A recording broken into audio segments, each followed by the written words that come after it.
Our next speaker, Dr. Paul Laviolette, currently serves as the president of the Starburst Foundation, where he conducts research in physics, astronomy, geology, climatology, and psychology. He currently holds a BA in physics from Johns Hopkins University and a PhD in systems science from Portland State University. He's the author of 6 books, the most recently entitled Secrets of Anti-Gravity Propulsion. Please allow me to welcome to the stage Dr. Paul Laviolette. Thank you, John.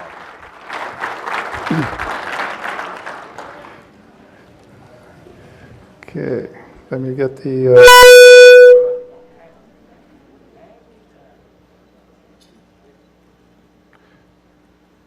Go back to the beginning here. Okay, now we're ready. So it's an interesting symposium, huh? Well, I'll be speaking about new propulsion, aerospace propulsion technologies that are the next step beyond rockets and jets. This is a quote from Ben Rich, who was the head of Lockheed Skunk Works in 1995. He said, "We already have the means to travel among the stars, but these technologies are locked up in black projects, and it would take an act of God to ever get them out to benefit humanity." So one of the purposes in writing my book that you saw just on the previous slide was to make an attempt to try to reverse engineer some of these technologies from morsels we get from here and there and what has been written about them, to try to explain how they work so that we don't have to wait for disclosure, that we can start building these now. And this is what I've tried to do in the book. I also present a new physics that predicts some of these effects.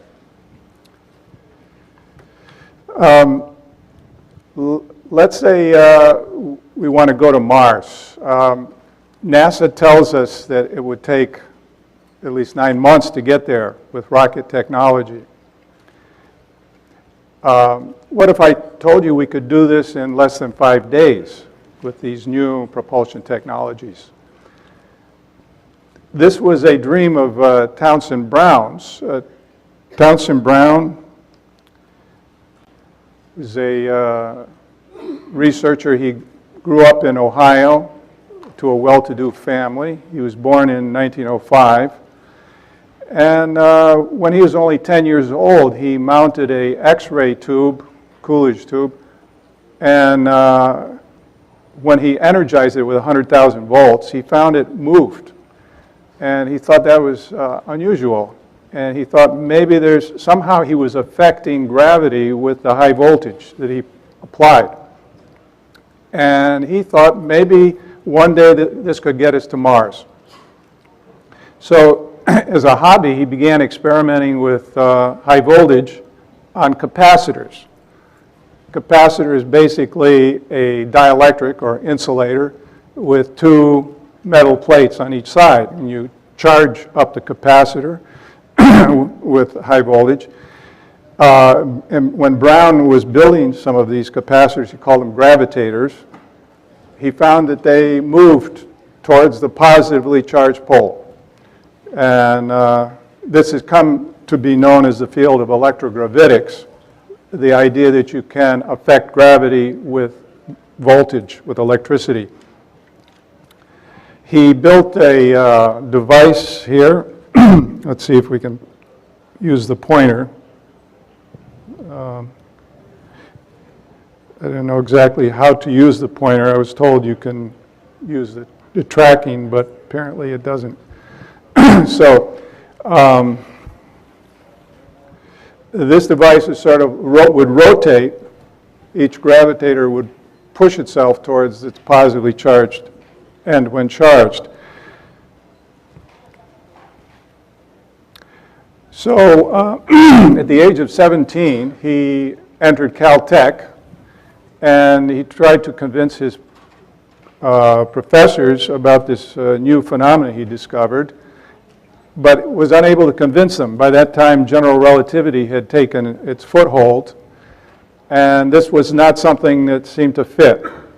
So discouraged, he transferred to Kenyon College in Ohio, and then somewhat later transferred to Denison, and there he met Paul Byfield, who was physics professor, and who was more open to his interests. In fact, Byfield himself had an interest in motion of capacitors.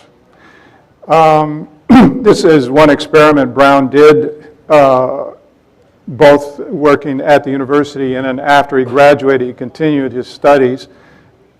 He hung a gravitator, capacitor, basically, that he would add lead to the capacitor to make it more massive, because his theory was that this was a gravitational effect. So the more massive he'd make the capacitor, the more force he could get. And he hung this like a pendulum from the ceiling, and when he charged it, it would move. He had an oil bath to keep the ions from leaking from it. But one thing he found was that the pendulum would gradually subside back to plumb position. So if you applied just DC, high voltage DC, eventually the effect would disappear. He didn't really explain why that was, and that's really the secret to this phenomenon he discovered. He kept it to himself, I believe, but it's possible to figure out what was going on, and that is, as the capacitor, when you apply the charge, initially the dielectric is unpolarized, but as the charge is kept on the plates, the dielectric ions will start to migrate and develop a polarization opposed to the polarization that you're applying. So if there's a gravitational effect toward the positive pole, now this vector you see here will actually begin canceling it out until the dielectric is fully polarized, and then the two cancel. So what was important is that he charge and discharge repeatedly his capacitor to maintain the effect. He submitted a paper to Physical Review, I believe it was, but it was rejected. Presumably, again, because it conflicted with general relativity's concepts. He then published in Science and Invention magazine. This is the 1929 issue in which he published. And here's his paper, How I Control Gravitation. This magazine is equivalent to Popular Mechanics or Popular Science that we have today. So here are some photos of some of his gravitators and the work he was doing. He went into the Navy, and then he had his own foundation, his own research institute, in which he continued his work on electrogravitics. And one experiment he did was right here in LA. He had offices in a laboratory right in LA in which he flew disks around a circle, sort of with a maypole apparatus. He was able to get speeds of like 12 to 17 miles per hour, and these were 1.5 feet in diameter disks. He would charge positively the leading edge and negatively the trailing edge. And he showed this to Pearl Harbor Navy personnel. I don't have the exact date for the first demonstration. It must have generated some interest. And then here you see the disk up close. It's from a photo the Townsend Brown family has provided. Has put some of these images on the internet. Then in 1953, in April, he did a press conference. He wanted to communicate what he was doing to the public, perhaps because he was fearing that it may be classified, which actually turned out to be the case. That shortly after, it was a subject that was at least he was discouraged from talking about it. But here, he actually wrote up a press release, and his group there, Mason Rose and Brad Shank, were working with him. And says, flying saucers explained by men of New Research University here. Townsend Brown also had office in Washington, D.C., and there he founded NICAP, which many of you are probably familiar with, the UFO organization that was in working for several years there. He felt that by studying UFOs, he could gain insight to how they worked and maybe further develop his gravity control technology with what they were seeing. Well, this is not rocket science. With a rocket, you have action and reaction. The exhaust going out is what propels the rocket forward. This obeys Newton's third law. Newton's third law is every action has an equal and opposite reaction. But with electrogravitics, this is a violation of Newton's third law. You get action without reaction. In other words, with the gravity, he's electrically influencing gravity and doesn't need to throw mass in the opposite direction to get the motion. So this is a way of picturing it. On the positive pole, it's as if he's creating a gravity well, just as if there was a very massive object at that location. On the negative pole, he's getting the opposite effect, a gravity hill. So it's almost like an anti-gravitic effect. And between them is a slope, a gravity potential gradient. And this gradient is what moves the capacitor. And he found that the effect increased both with the voltage he put. The higher the voltage, the greater the effect. Also, the greater the amount of charge put on the plates, the greater effect. And that's partly determined by the K factor of the capacitor. A capacitor, well, if the capacitor was just plain air, its K would be equal to 1. But if it's like barium titanate, it would have a K factor of 5 to 10,000, which means you, for the same amount of voltage, you get 5 to 10,000 times more charge on your capacitor. Also, he found that the more massive he made the capacitor, the greater the effect. He was getting something like initially, in his early experiments, 1% force compared to the weight of the capacitor.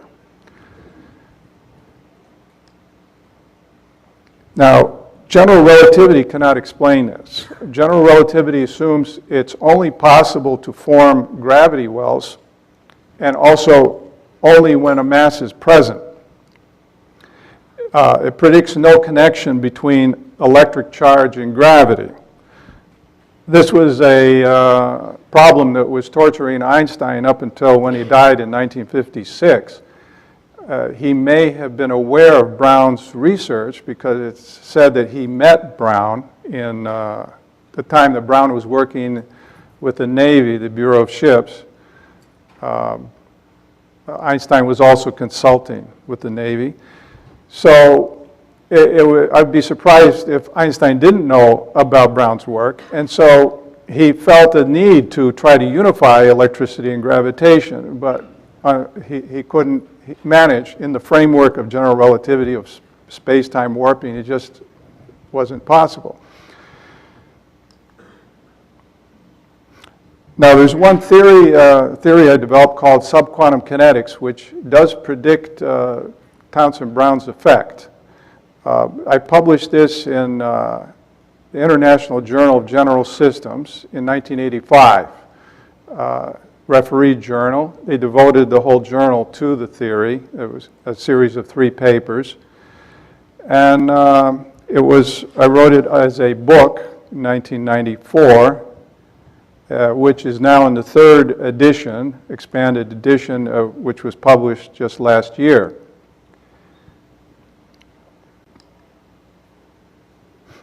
Now, subquantum kinetics has several salient points. First, it's been in existence for over 30 years as a theory. It has secondly, a sound conceptual basis, and that it's developed by applying systems concepts to physics.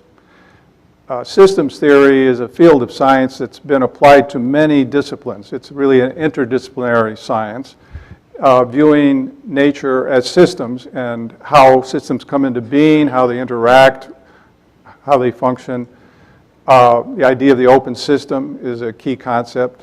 Like, we are open systems. We have to continually eat to maintain our bodies. We're in a state of flux continually. And when these concepts were applied to the specific specialized disciplines, they usually ended up improving, creating advances in the field. Nobody had applied the concepts to microphysics, and so that's what I did, and the result was subquantum kinetics. It shifted, the basic ideas shift out of mechanics more towards chemistry, actually. You deal with an ether in this. Another point is that as of now, subquantum kinetics has made 12 predictions, which were subsequently verified. So these were predictions I was making in my papers, or I was making statements about what the theory was saying, which were contrary to what physics, or the common belief in physics, was. And later, information came out which verified what I was saying. Compared to Einstein's theory, for example, he had 3 confirmations of his general relativity theory. Also, I published 8 papers in referee journals about this in this period.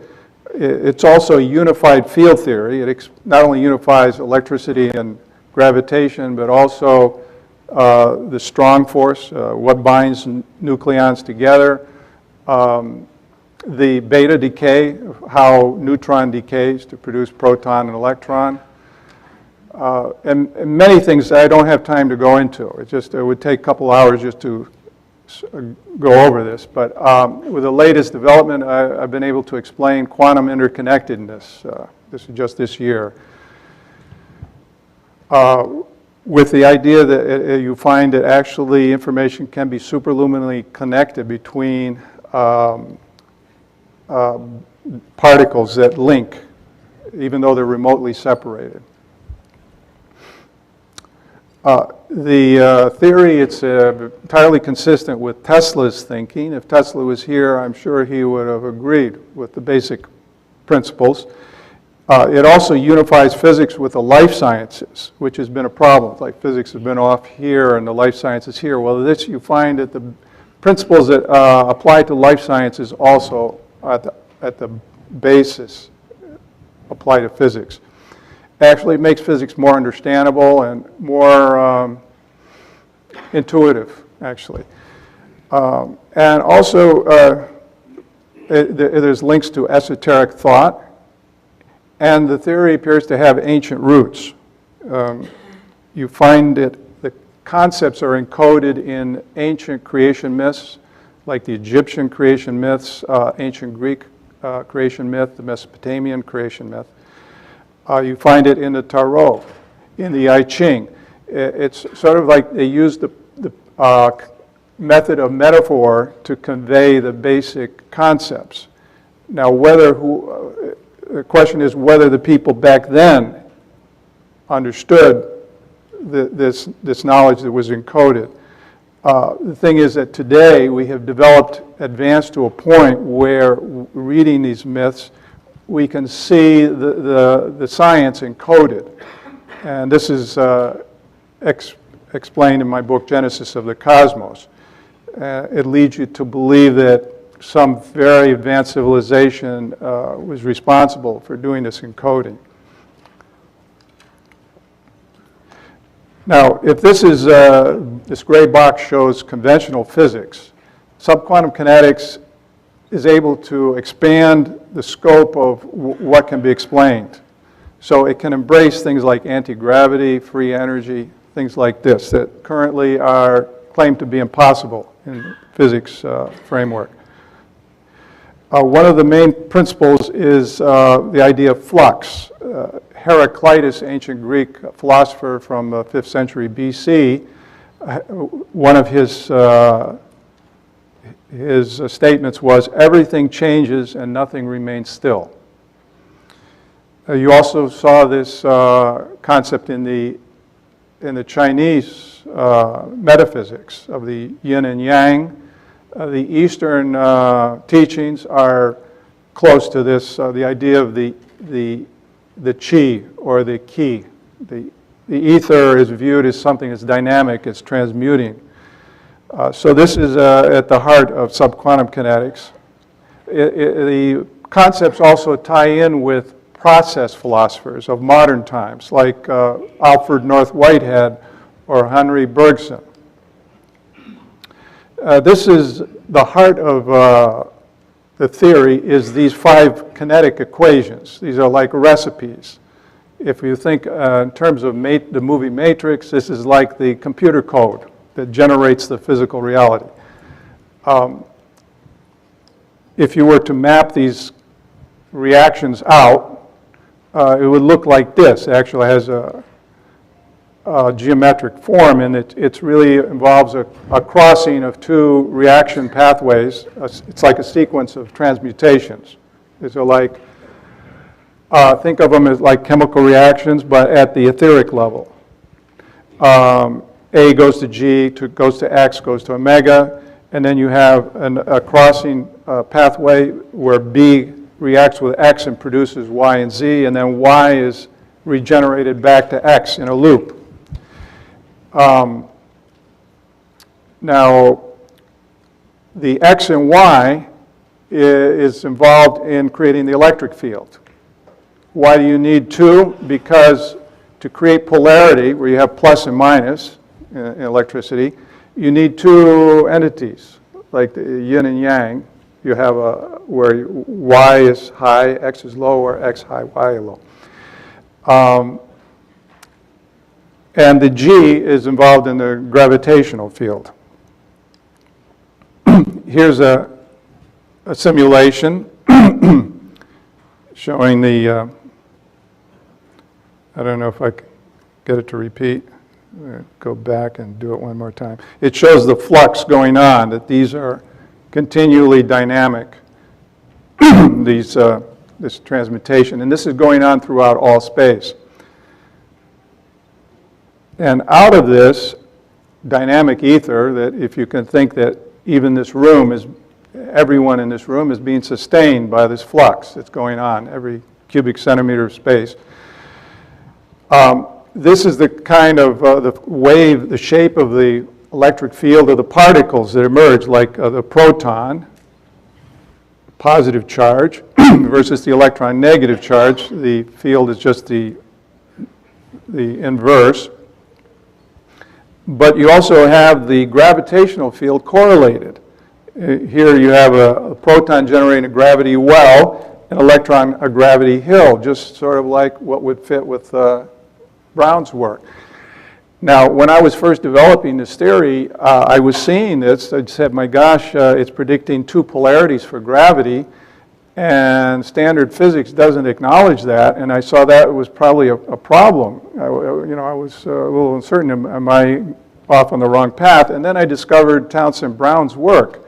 There was an article published by William Moore in UFO magazine, and I investigated further, more and more, and I realized, well, here's a confirmation of what the theory was predicting. It's just it wasn't common knowledge. It wasn't something taught in university programs.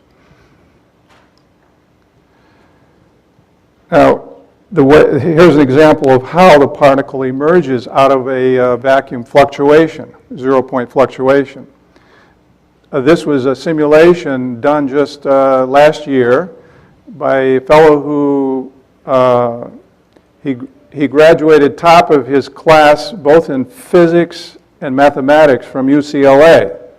So he had 2 degrees. He became very interested in subquantum kinetics and wanted to help out on the simulation. Up until then, I hadn't done any simulations. This is not my area. And on his laptop, he wrote the equations. And We're creating here things that don't exist in the literature. This is the first time a dissipative soliton has been produced that has characteristics similar to what they observe in particle scattering experiments. If you want, I can rerun that. You can watch that. And we've even shown motion in a gravitational field. So it replaces general relativity. You don't need spatial warping because these are done by the etheric gradients. You don't need a Big Bang because matter comes right out of space. It's nucleated from the zero-point fluctuations. And so it's a process of continuous creation.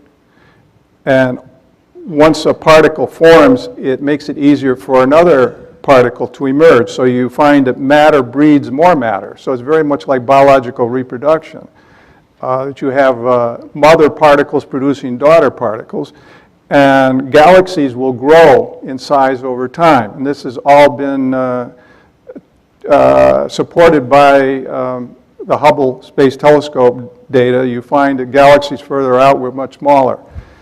In our own galaxy, 99% of the matter produced that's in our galaxy came from the core. The rate of the production of matter is the highest at the core of a galaxy because it depends on the gravity field. The deeper the gravity well, the greater the rate of creation. Also, there are bangs, big bangs, but they're at the core, the centers of each galaxy. So that's where we have to be worried about big bangs, and they're ongoing. These are part of the creation process. Also, there are some people who have the ability to materialize things. Here is a picture of Sai Baba materializing vibhuti, which is a sacred ash. Now, if a physicist was trying to explain this, well, it's conversion of energy to matter. If that's the case, it would have refrigerated the entire city block to suck that kind of energy to create this amount of matter. This is basically a violation of the first law of thermodynamics. The first law of thermodynamics states that you cannot create energy out of nothing. It can only convert it from one form into another. Subquantum kinetics, on the other hand, allows this. It's possible for energy to come into being or matter to come into being or for energy to disappear. That's the redshift, cosmological redshift is due to energy disappearing. Now, applying subquantum kinetics also to the brown saucers. So in effect, he was producing a G well ahead of the saucer and a G hill behind. And this was sort of like surfing the gravity gradient. As the saucer moved forward, the ions it was emitting were also moving right along with it. So this gravity gradient would move along too. So it's like picking itself up by its bootstraps, in effect. Again, this is violating Newton's third law. You get action without reaction. Now, after his press conference, he put together this proposal called Project Winter Haven, which he presented to the Navy. And this was in 1953, in January 53. And the proposal was suggesting to develop a saucer interceptor with Mach 3 capability. So he's trying to get the Navy interested in his work to apply it in aviation.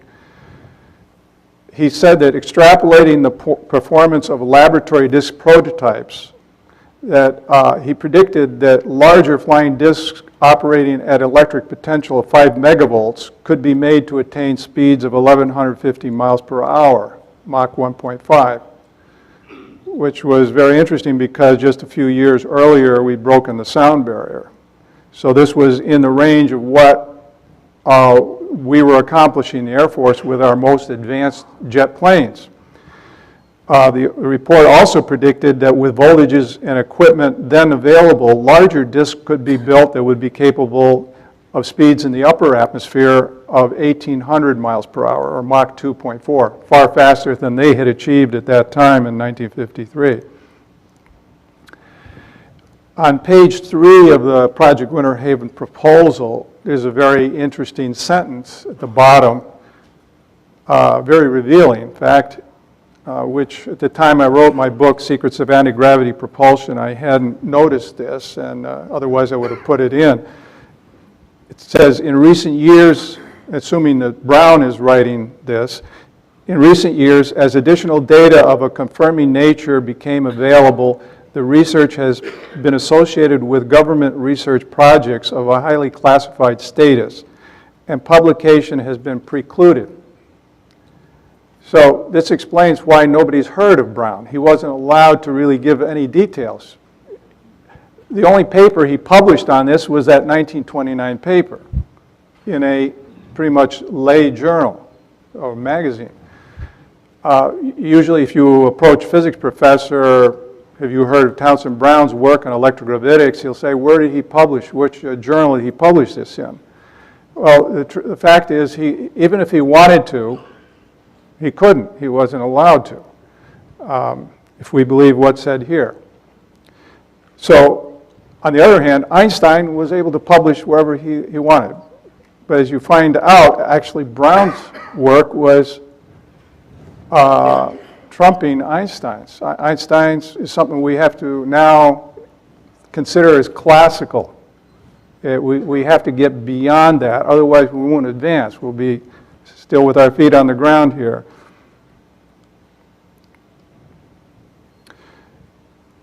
Now, Brown,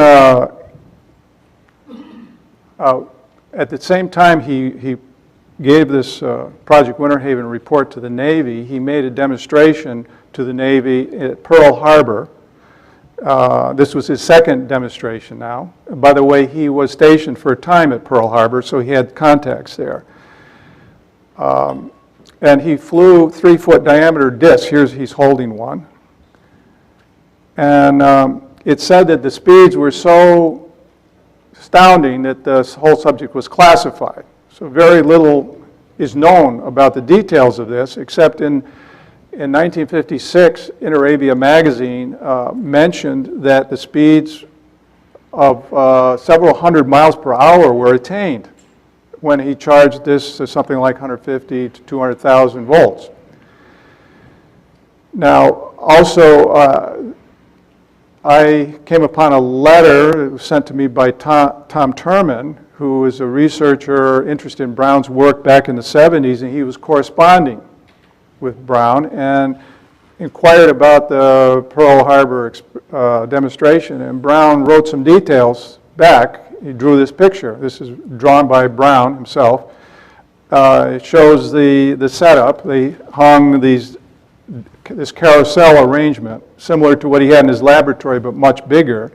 Now he's showing a 50-foot diameter course and a 50-foot distance to the roof, where they had gimbals to hang this. And you can imagine these were probably 5 or 6 feet off the ground. So just from the edge of the arm to the disc was probably 40 feet. And well, based on this diagram, I couldn't resist to reverse engineer to explain what would have been going on here. From the angle, it tells something. So if you assume each disc weighed about 3 pounds, looking at the angle and the diameter here, you can calculate that this implied a velocity of about 11 miles per hour for a radius of 24 feet, which is not astounding because he got speeds much higher in his laboratory. Now, I can only assume that Brown was trying to low-key the whole thing because he didn't want to give out classified information, so he wanted to make it look like it was an experiment similar to what was known, what was unclassified. When you plug in the equations 300 miles per hour, if we take for, I believe what was published in Interavia magazine, we find that these things were really whizzing around, that the arms of his carousel would have been stretched out with a 100-foot diameter course, and would have been making about 1.5 revolutions per second. So you can understand why they would have been so astounded to classify this. You can sort of figure how much power would have been needed to do this just to overcome air drag, and I came up with 50 kilowatts for both airfoils. This is just plugging in reasonable figures, and this is the equation you use for that. Now, it may be that Brown could have broken the first law of thermodynamics with his demonstration because very likely he wasn't putting more than 6 kilowatts into his device to power it. You figure he could have gone to 200,000 volts and 30 milliamperes. And that's being very liberal, based extrapolating from his experiments, his laboratory, where we do know the current voltages that he used. And so if you put 50 over 6, you find that he would have been flying at 8 times over unity. In other words, 8 times the energy required to drive these, but only putting in much less. Of course, by charging the leading edge of this, there is an effect where you reduce the air drag just by having this ion charge in front. So even if you, let's say, cut in half the air drag, which is an enormous reduction, still you're 4 times over unity. So this would have shown to them, once they did the calculations, that he was basically breaking the laws of physics here. And that would have been another reason they would think to classify it, because it would help keep the cover, because nobody would believe that it was so good. Now, in 1956, I came across this report called Electrogravitic Systems. I was researching electrogravitics at the Library of Congress in 1985 to see if I could find more information about it. And I was looking through the gravity catalog. In those days, they had card catalogs. And in the whole catalog, I went card by card. There was only one card in electrogravitics, and that was for this study, which was missing from the library. Somebody had apparently stolen it. So they did a search, and he was at the computer terminal there doing his search, and he says, "My gosh, this is a very exotic study. There's only one library in the whole U.S. that's listed as having this." I said, where is that? He says, Wright-Patterson Air Force Base. So I requested through interlibrary loan. I figured, well, it's worth a try, and went to a library in Alexandria, and it turns out they sent it. And I immediately made 10 or 20 copies. Later, for several years, I would show it to friends, and by the way, it was a one-time classified confidential, and you see the blacking out mark there. They crossed it out, so apparently they allowed it to be released at that time. Tom Vallone got interested in publishing this in a book, so he published a book called Electrogravitic Systems, and had this and my paper where I reverse engineered the B2. Now, all of this is in my book, Secrets of Anti-Gravity Propulsion. I have the whole report reproduced in the appendix. Now, what you figure is they were promoting Brown's work. Brown, apparently they became very excited with this, saw this as the next step for the aviation industry. And the group that were putting this out, it's called Aviation Studies International, were basically a defense think tank. They would sell their reports to defense companies. And they also had a newsletter called Aviation Week, which went out every week or so to give news items of what was going on. And they would report every so often on electrogravitics, saying, okay, this company or that company has gotten interested and they're building rigs. And so this helped catalyze the whole industry, because other companies would be reading this and say, geez, this company Glenn Martin is doing research. Why aren't we doing this? So we should be getting in on this too. And pretty soon there were a whole host of companies, and it reads like a who's who of companies.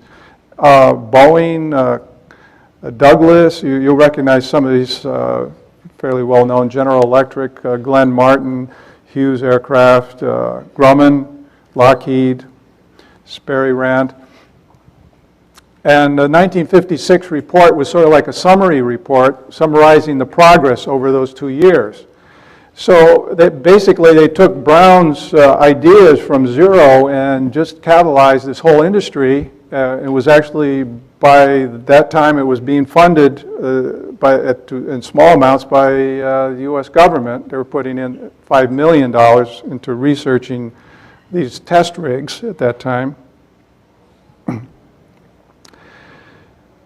But, and you even had some articles come out, like in the Herald Tribune, Product Engineering, Business Week, and there was a lot of excitement. They were talking about the interest of the engineering community in this new technology, and they were blue skying this, that we'll be having new mode of travel in 10 years from now. We'll be able to go supersonic speeds, just basically change our life on the planet. But then it seems that the whole subject went black. There was no news reports after 1959, and here, this was an article by Charles Carew on Canadian aviation, and he's here talking about Glenn Martin. He says, the author has not been able to determine whether Glenn Martin Corporation has discontinued its anti-gravity program or made a significant discovery which has elevated it to super top secret category, since no information about the project has recently been available. So even though these companies like Glenn Martin were giving interviews before, suddenly there was no more information coming out. And 20 years later, you had the B-2. And we'll talk about this next, of how Brown's technology appears to have been implemented into the B-2 advanced technology bomber. So why is it advanced technology? It's not only that it's stealth, it's also because it's using an entirely new mode of propulsion. This diagram is a sketch from Townsend Brown's patent that he applied for in 1958 and was finally granted 7 years later in 65, which is interesting. It would take so long, being held up to actually issue, but at least it was something, it gives us something. And we see he's proposing this to use the idea that he had in his disk models, to use it on a large-scale craft, charging the leading edge with positive ions and dumping the negative ions into the exhaust. It would have a jet engine to create the ions, and this was a special kind of jet engine called a flame jet generator, high voltage electrostatic generator. And here in his patent he showed how it would be able to create high voltages. Basically, it's very simple. He just takes a regular jet engine and they retrofit it by putting a needle electrode in the exhaust that's emitting ions, just like your air ionizer, air purifier in your home. And the exhaust then carries those electrons down away, and the grid picks up the voltage and is able to recycle that. But by the time the electrons get to the grid, you're up to 15 million volts. It works like a Van de Graaff generator. And then Aviation Week and Space Technology magazine interviewed two Black Projects engineers in 1993 who spilled the beans that the B-2 charges the leading edge of its wing and dumps the opposite charges out the exhaust. So I put two and two together that this is basically a realization of Brown's patent. And here's an actual clip from a Northrop Company video that shows, you see this orange hue there on the wing indicating a glow. There seems to be something electrostatic going on there. So if we see this in terms of gravitational fields, he's generating a gravitational gradient that would, that's in this direction, going towards the positive pole, and it acts on the craft to propel it forward. But this is not all that's going on. It's not just gravitational. There's also unbalanced electrostatic forces. And here, this is an example of Brown's work he did with electrokinetic thrusters. He termed them electrokinetic, meaning that move under electric charge. And they're what are termed asymmetrical capacitors, meaning that the one electrode, the upper electrode, is larger than the lower electrode. And as you see, it bears some resemblance to flying saucers. What happens is when you have an asymmetrical capacitor, the forces on the negative are very concentrated because it's a small electrode. So you develop a tremendous repulsion because the negative ions that are being, the field that's being created by those negative charges is acting on those charges to push them, to actually repel them. And the same is happening on the positive electrode, but the field there fans out, so it's much more diluted. It's much weaker propulsion back. So the result is you have an unbalanced force. Now, in conventional field concept, conventional theories view the electric field somehow anchored to the charges. So with conventional theory, you would conclude, well, this can't move. All it can do is induce stresses in the dielectric. However, with the subquantum kinetics ether theory, you realize that these charges are producing the field in the ether. And they're not bound to that. The field is not bound to the charges, but it can act on the charges. So you're putting more pressure from the negative to the positive as opposed to from the positive to the negative. So the result is the craft moves. And just like in his earlier experiments, he would have had to repeatedly charge and discharge this type of craft to get it to maintain its force, to avoid this polarization effect. And the B2, if applied to the B2, you see that the front, at the front of the B2, you have the positive charges going into the bow shock, which creates really an umbrella-like electrode in front of the craft. So it's almost like you have a reproduction of his electrokinetic thruster here. The positive is very spread out, umbrella-shaped, and the negative is in a jet stream is very tightly compacted out the back. And the result is that you get an unbalanced force now pushing the B2 forward. Also, because of the bow shock bending back, you get a lot of the repulsive forces actually even from the positive. Instead of pushing back, they'll be pushing forward. So the faster it goes, the more force it develops pushing it forward. It can actually turn off its engines, its gasoline-powered engines, and go on scooped air. So it's basically a free energy machine because it's this whole unbalanced force. It's action without reaction, and extremely over unity. Now, one way of measuring the ability of these is through the thrust to power ratio. How many newtons of thrust versus how many kilowatts you put in. And Brown's is, well, let's say a jet engine. I wish I had a pointer to show some of this because the pointer doesn't work on the screen.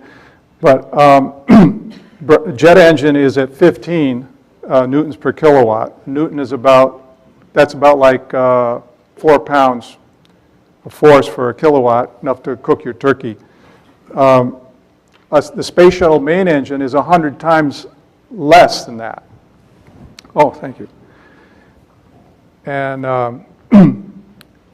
so looking at Brown's barium titanate thruster, this is based on data that came out of his electrokinetics corporation. They did some tests, and this is just extrapolating from his data. you get phenomenal thrust-to-power ratio of 70,000. That's 5,000 greater than the jet engine, about hundreds of thousands times greater than the space shuttle main engine. And in terms of, I should also mention there's also the La Forgue thruster, which was listed there, which also has great thrust-to-power ratio. This was invented by a French inventor and patented, and the patent expires this year, so anyone can make it now. Jean-Louis Naudin has demonstrated this working. And this compares the efficiency of this to the jet engine. For example, jet engine is 30% efficient, approximately. If you go to this barium titanate thruster that Brown was using, you're up to 140,000% efficiency. In other words, 1,400 times over unity. Now, getting back to Mars, suppose we were interested in going to Mars. This doesn't show any of the interesting features like the bases or the tubes and tree features that you see in some pictures, but it's some beautiful landscape there. This, by the way, is mostly ice sheet. Mars is mostly covered with ice with dust. It's like tundra. So 90% of this is water if you melt it. Suppose we want to get there with this technology. Let's say you do some calculations. Suppose the craft weighs 100 tons, and we use the Brown's electrokinetic thruster, the high-powered one, 40 centimeter diameter, 20 centimeter deep thruster, and suppose we have 6,000 of these. Each thruster develops 35 newtons. That's about 9 pounds thrust. And so altogether, you've got 21 metric tons of thrust. So this actually can be powered by a bank of solar cells, as it turns out. So the power requirements are so little. With 21 tons of thrust acting on a 100-ton spacecraft, you get a G of 0.2 G, so about 2/10 the acceleration of gravity, with a power requirement of only 3 kilowatts. It's enough, small enough, you can just use photovoltaic array. And compare this, now here's the course, what would be going on to go to Mars. We'd start out for the first day, we would be accelerating. With that G-force, we could accelerate to 200 times the speed of 200 kilometers per second in one day. Then we would turn off the thrusters and just coast for a couple days. And then the final deceleration phase would be another day. So we could get to Mars in slightly under 5 days. And figuring the power consumption that would be required, it's less than $25 if you figure 7 cents kilowatt hour. Now, compare this to the space shuttle. The space shuttle weighs about the same amount, 78 tons versus 100 tons.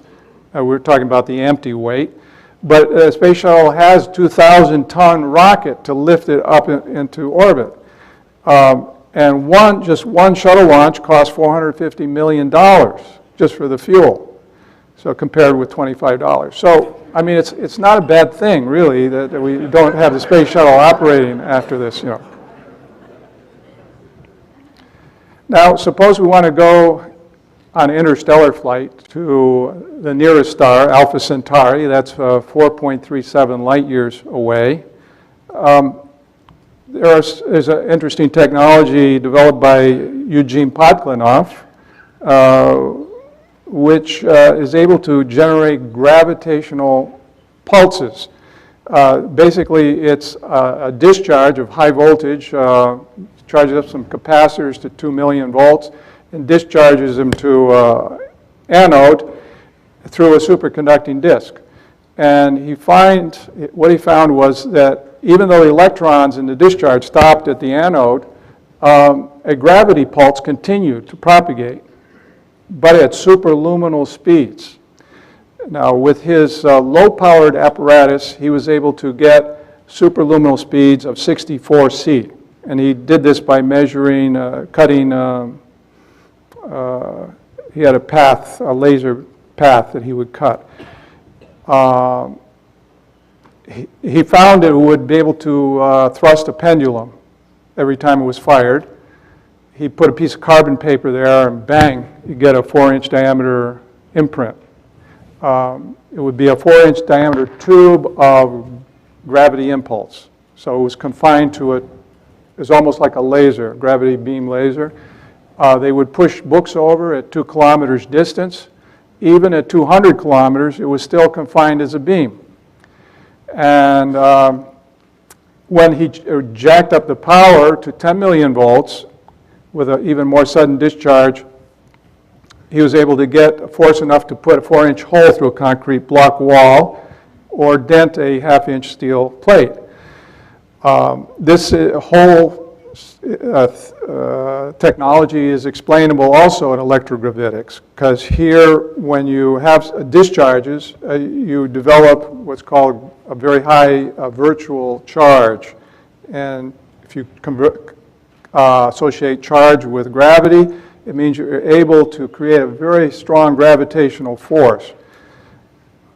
By the way, I explained this to Pakmanov, and he's totally in accordance with the subquantum kinetics explanation of what's going on. Tesla also observed these forces with his shock discharge. And I conducted an experiment at Guy Obolansky's laboratory. A guy has a Tesla wave generator, a large mushroom electrode, which he produces 200,000 volt pulses, and these are electric shock fronts that come off of this. And we actually measured superluminal speeds with this.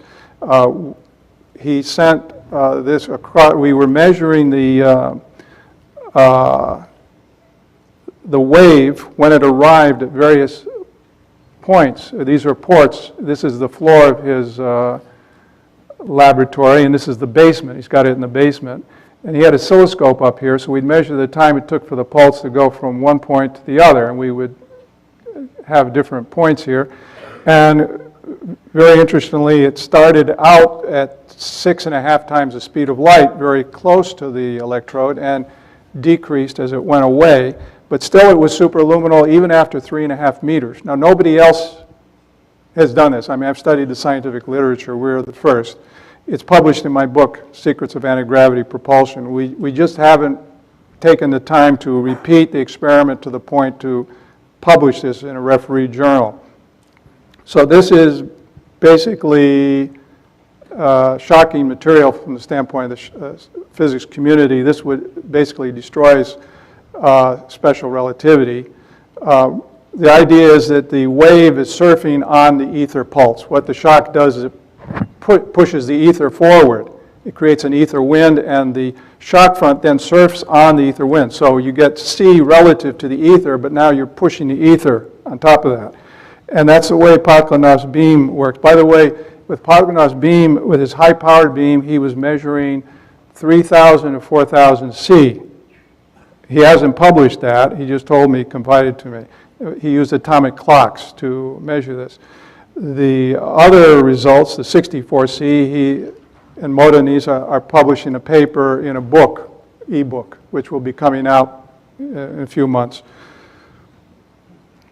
So let's say we use these kinds of thrusters to propel us. For the first month, we would accelerate up to, let's say, suppose we use Brown's thrusters for subluminal speed just to save energy, because Pakmanov's device is very energy hungry in its current status. It doesn't mean it can't be engineered to be much more efficient. But let's say we use Brown's thrusters to get us up to 85% the speed of light for the first month. Then we jump to super light speed by using Pakmanov's impulse beam generators. Basically pushing a tunnel of ether in the direction we're going. And it's nice because it deflects any rocks or asteroids out of the way, because it's a repulsive beam. So after only 1 week, now we have reached 200 times the speed of light. In terms of Star Trek lingo, that would be like warp 5. Okay. Then at that point, we reverse our thruster and decelerate for another week, back down to sublight speed, and then have Brown's thrusters bring us back down. And there we are. We arrive in 2.5 months. So superluminal travel is possible based on existing technologies. The only thing we have to overcome is the energy requirements. For Polygonov's beam to develop 5,000 G propulsion, you would need 600 terawatts, which is 200 times the average power consumption of the US. So that obviously is impractical. However, by engineering the shape of the wave, I believe it can be at least dropped 1,000-fold in terms of energy requirements. And even so, you could do entirely without Polygonov's beam and just use Brown's thrusters, which are very economical. They just travel at sublight speed, and it would get you there in 5 years instead of 2.5 months. Where you'd be running the engines for 3% of the journey. And there it's only 1.7 terajoules. It turns out you only need 300 kilowatts in that case, which is like a submarine nuclear reactor to run it. You don't need to use nuclear power, you use free energy, of course. Well, on your journey, you would need some sort of navigation, so the natural thing would be to use pulsars. They make ideal navigation beacons for superluminal travel because they don't blue shift out of your receiver range because they're broadband. As you go accelerate towards the speed of light, any frequency will change. And these make ideal sources to navigate with. Each pulsar has its own identity. And in fact, I believe these are actually artificial beacons. They're not natural objects. That they were set up by other civilizations that do interstellar travel and need a way of navigating. And I describe this in my book, Decoding the Message of the Pulsars. And actually, there are certain of these pulsars that are beaming us a message. That certain geometrical relations are shown, like the pi ratio, Fibonacci series. And there's an intelligible message where they're warning us about the galactic core and the phenomenon of galactic core outbursts and their effect on Earth. In fact, they designate the largest one that affected us most recently at the end of the Ice Age. So this is something, the data is there. You can't question it. Like with a UFO, you see it once and it's gone. Here the data is published in referee journals, so the scientists cannot deny it. And all you do is you take it and you analyze it, which I've done here. And so you pretty much come to the conclusion that these have to be artificial. And I explain in the book how they can be generated. With our own technology, we could create these if we could get to a neutron star. You need a source of cosmic rays to create the beams. And it's not spinning, by the way. They are targeted beams and they're flashing on and off. Now, I don't know how much time I have, I guess 10 minutes. I want to talk about Project Skyvault. This is research that began in the late 1940s. It was carried out at the Rocketdyne Corporation right here in the LA area.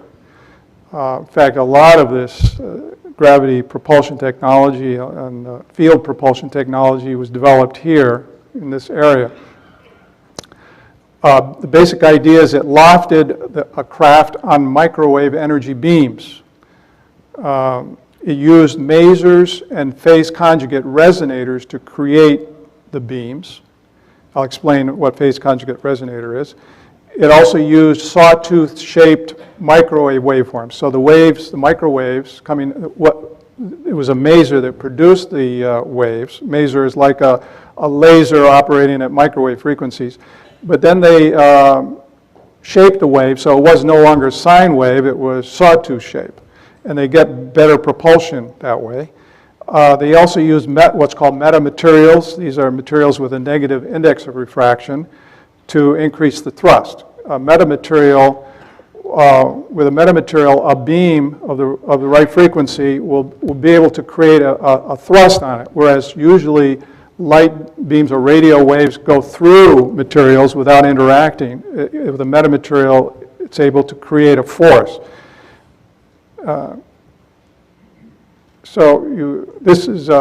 This picture came actually from a 1996 spy thriller, Smith & Smith. It was on CBS. And may have been actually inspired by Project Skyvault. The news through the grapevine here travels to Hollywood, and so I'm sure that it made its way to this series because the resemblance was amazing.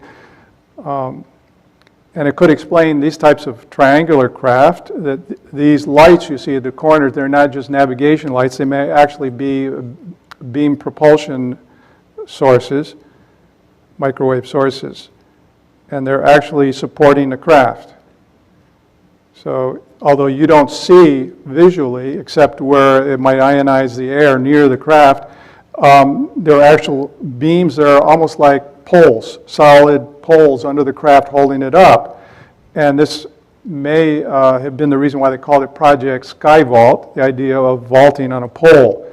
By manipulating the direction of the beams, they can move the craft very quickly in one way, the direction or the other. So maneuverability was something that the military would be very interested in, which would have an advantage over something like the B-2. I heard about this through somebody who contacted me after a lecture, and he shared with me, sent me material in the mail.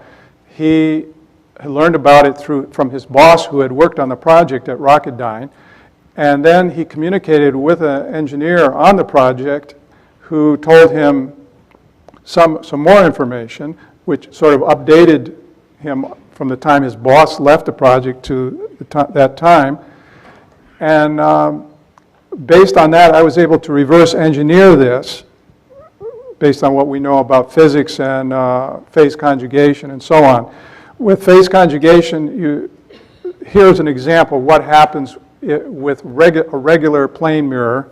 If you shine a laser on a target, the light scattered from the target hits the mirror, but it keeps diverging, sort of like entropy increases.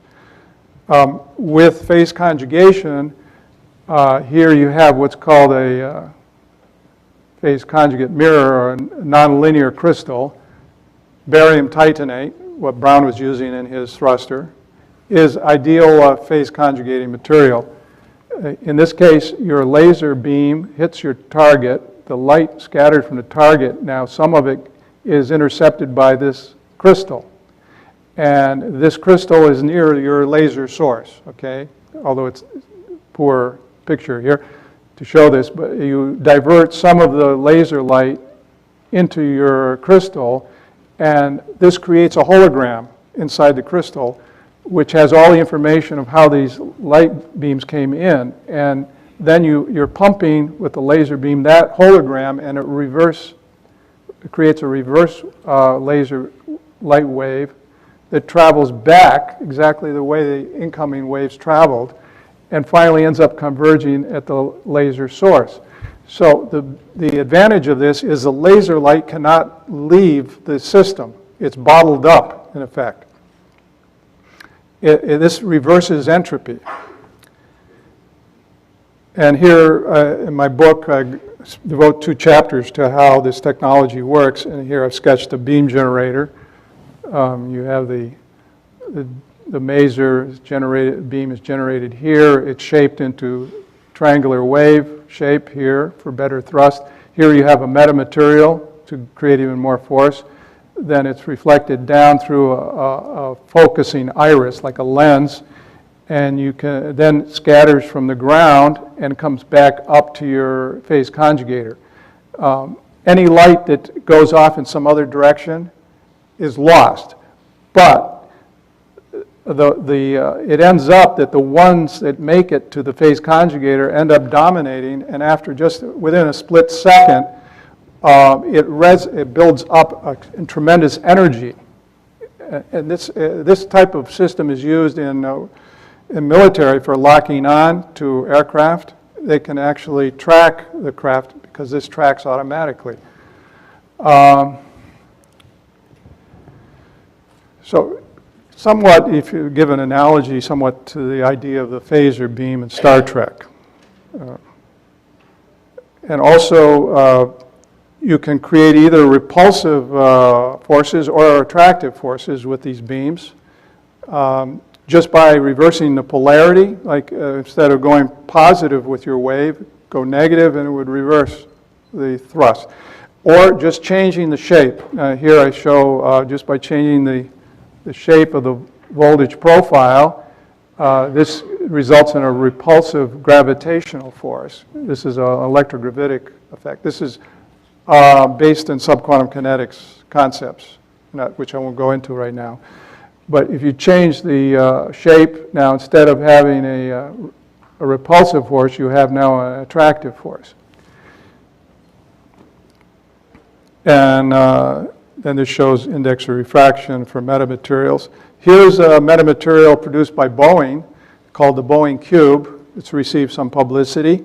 This has a negative index of refraction at microwave frequencies. Now, metamaterials are such that if you pick the right frequency, they develop a resonance which interacts with the beam and you can push things with it. So the question is, why would Boeing be interested in metamaterials? Interesting. Also, there's one natural substance which exhibits negative index of refraction, and that's bismuth. And interestingly, bismuth was found in the arts parts. There's research that was done at Oregon State University and at Princeton, in which they performed a test on a 4.5 micron thick layer of crystalline bismuth, sandwiched between two metal layers. And they found that it had negative index refraction if you exposed to a beam of 5,000 terahertz, which is in the near far infrared region of the spectrum. Now, arts parts had multiple layers of bismuth that were 1 to 4 microns thick, and they were sandwiched between also metal layers, in this case magnesium with a little zinc added, that were something like 100 microns thick. So it was maybe about a dozen layers there. Well, the thing is that metamaterials develop thrust. So with the proper frequency beam, you get a propulsive force on this skin. Now, it said that this was from the skin of the flying saucer. So it would be very interesting to test this. I would like to get a sample of this from curators of arts parts.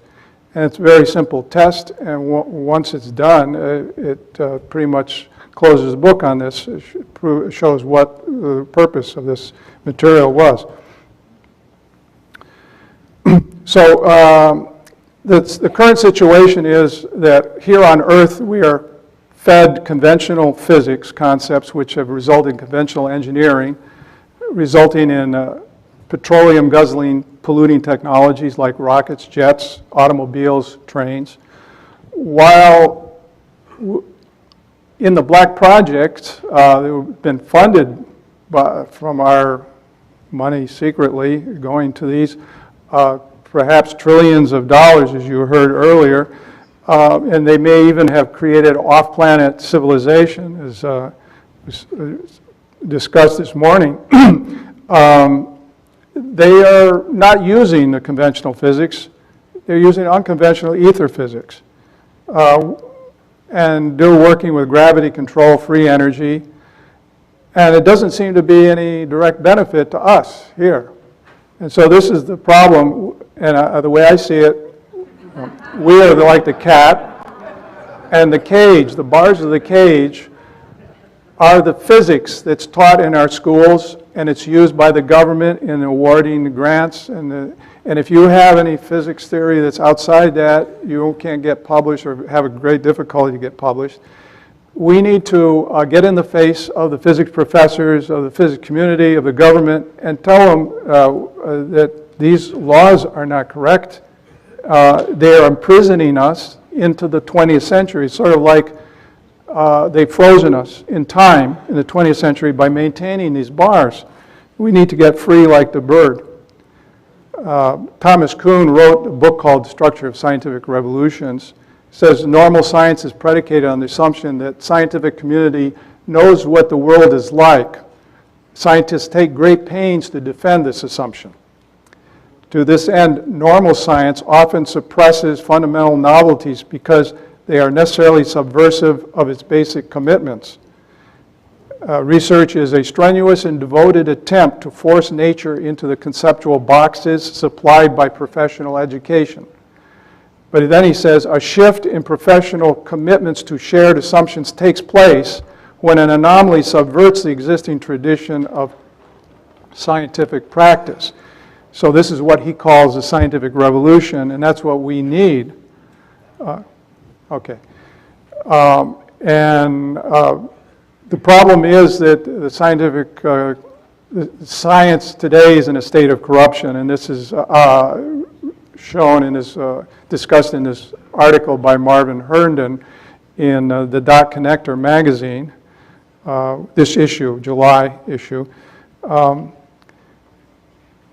So what we need is to make a jump to anyway, not wait for the physics community to change, to develop a new physics, which I believe subquantum kinetics fulfills this role. I believe it will take us to this new technology, this new civilization that we only dream of presently, and sort of create the thing ourselves, not wait for black projects to pull their teeth to get them to divulge their secrets. Thank you.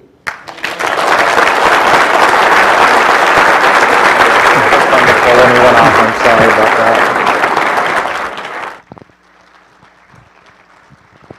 So thank you, Dr. LaViolette. I appreciate your time and patience. I apologize I had to pull them off. We just have a schedule to keep. With that being said, I have one very important announcement.